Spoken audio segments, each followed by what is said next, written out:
नमस्कार, आप देख रहे हैं खबर विस्तार और मैं हूं आपके साथ अदिति। रीवा से इस वक्त की बड़ी खबर सामने आ रही है, जहां रीवा जिले में एक युवती के साथ शादी का झांसा देकर बरसों तक शारीरिक शोषण किए जाने का सनसनीखेज मामला सामने आया है।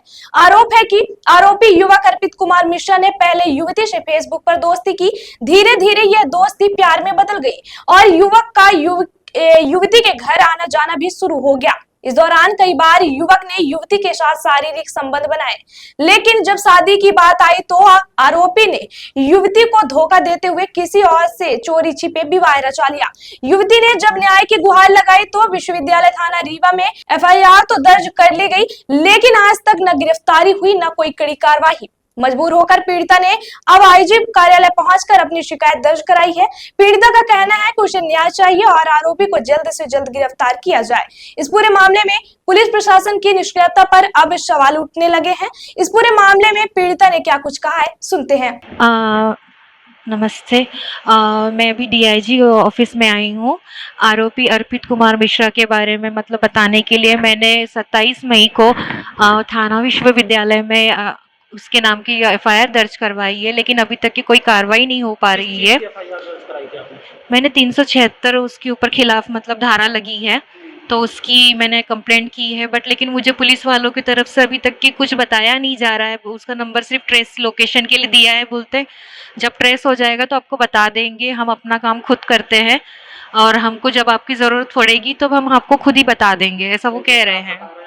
दुष्कर्म किया, कैसे जुड़ी आप, किस तरह से झांसा दिया और कैसे पूरा ये घटनाक्रम चला? सर 2 महीने पहले जैसे 2023 में मार्च महीने से हम लोगों की फेसबुक के माध्यम से बात हुई थी। फिर उसके बाद में मैं मई मंथ में उससे मिलने के लिए रीवा आई थी।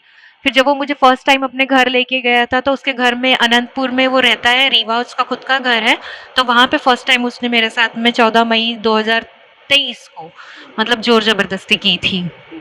और वो प्रॉपर रहने वाला लाल गाँव का है, उसकी पूरी फैमिली लाल गाँव में रहती है। तो अभी तक के पुलिस वालों की तरफ से भी मतलब मुझे कुछ पता नहीं चल रहा है। उसने दुष्कर्म किया, क्या शादी का झांसा दे रहा था, क्या? फर्स्ट टाइम एक्चुअली उसने मुझसे कुछ पूछा ही नहीं, कुछ नहीं। मतलब मैं जब यहाँ आई थी मैं किसी को जानती नहीं थी, उसके घर पे रुकी थी, मैं अलग बेड पे सोई थी, वो अलग था।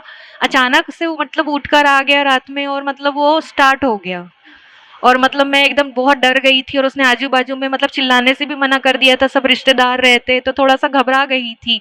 पर मतलब मैंने ये किया था अपने आप को बचाने की कोशिश, बट लेकिन मैं बहुत चिल्लाई नहीं क्योंकि मैं भी खुद डर गई थी कि मतलब मैं उसके घर गई हूँ तो लोग मुझे ही गलत कहेंगे। पर इस बात की जानकारी मैंने कुछ दिन के बाद में उसकी सिस्टर को दी थी कि उसके भाई ने मेरे साथ ऐसा-ऐसा किया है करके। तो उसने मुझसे कहा था कि लड़का कोई भी हो, मेरा भाई क्यों ना हो, भले आप उनके घर जाएगी तो वो अकेले देखेगा तो ये सब चीज़ें करेगा ही।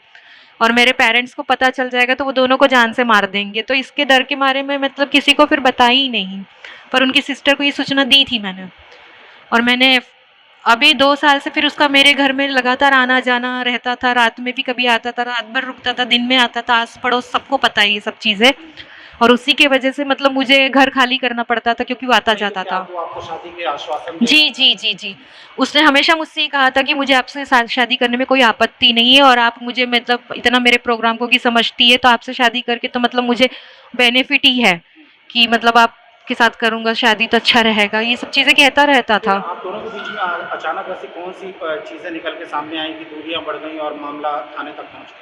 सर 2 साल तक ऐसा कभी कुछ नहीं हुआ। उसकी जब शादी जुड़ी अभी तो जैसे मई मंथ में ये चीज़ें हुई, तो उसमें थोड़ा-सा परिवर्तन आने लगा कि वो बार-बार गाँव जाना और मुझसे मतलब जैसे हमेशा हर चीज़ शेयर करता था, अब बताता नहीं था। तो मुझे एक डाउट सा हो रहा था कि कुछ तो बात है जो मुझे वो बता नहीं रहा है करके।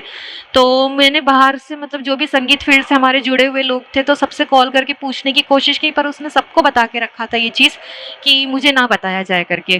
पर लेकिन मैंने बहुत इंक्वायरी करने के बाद बाहर से जैसे मैरिज गार्डन वगैरह से मुझे थोड़ा-सा पता चला, तो डेट कंफर्म हुई मुझे कि मतलब 26 तारीख का उसका तिलक है लाल गाँव में उसके और 5 जून की शादी है कृष्णा गार्डन में रीवा से।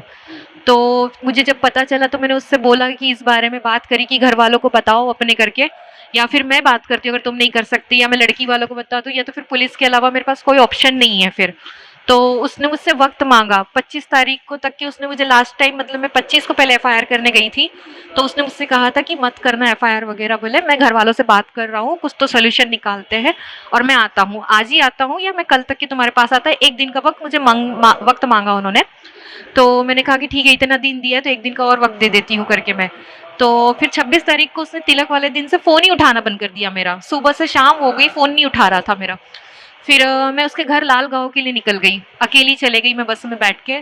पर ये चीज़ की सूचना उन लोगों को थी कि मैं आ रही हूँ करके, तो उसने अपने बुआ के लड़के प्रयाग मिश्रा और उसी के एक दोस्त क्षितिज नाम के लड़के को भेजा, जिन्होंने जहाँ से बस रुकती है वहीं से मुझे कार में बिठाया और थोड़ा-सा आगे ले जाके उसी के घर के पास एक मैदान था, वहाँ पे बैठकर वो लोग मतलब मुझसे समझाने लगे कि उसकी बदनामी हो जाएगी, ऐसा है, मतलब जो भी चीज़ें हैं, तो छोड़ दीजिए ऐसा-वैसा करके। तो फिर मैंने ये कहा एफआईआर होने के बाद क्या उस परिवार द्वारा अभी भी धमकियाँ दी जा रही हैं? जी, मेरे जो बयान है, मेरी पड़ोसी है जो यहाँ पे अभी रहती है, तो हुँ। उसने मुझे बताया था कि वो कह रहे हैं कि मतलब अर्पित ने मतलब बोला है कि मतलब तुमने क्यों गवाही दी, अपनी गवाही वापस ले लो करके, ये सब चीज़ें बोली कौन जा रही है। धमकी देता है? सर ये लोग मतलब इनके जितने भी रिश्तेदार हैं, जैसे इसके चाचा का फ़ोन आया था मुझे, उसके वो जो बुआ के लड़के वगैरह हैं, इन लोगों ने मुझे कॉल किया था। और इन्होंने गाड़ी में बैठकर भी मतलब मुझसे चीज़ें कही थी कि अगर हमारे घर वाले आपको देख लेंगे, बोले लाल गाँव में, तो बोले आपके छोटे-छोटे टुकड़े कर कर आपको मार देंगे, पता भी नहीं चलेगा कब वाटरफॉल में फेंक दिया आपको करके। तो ये सब चीज़ें मतलब लोग बोल रहे थे। जी। क्या लड़के का नाम क्या है? आरोपी का नाम क्या है? अर्पित कुमार मिश्रा।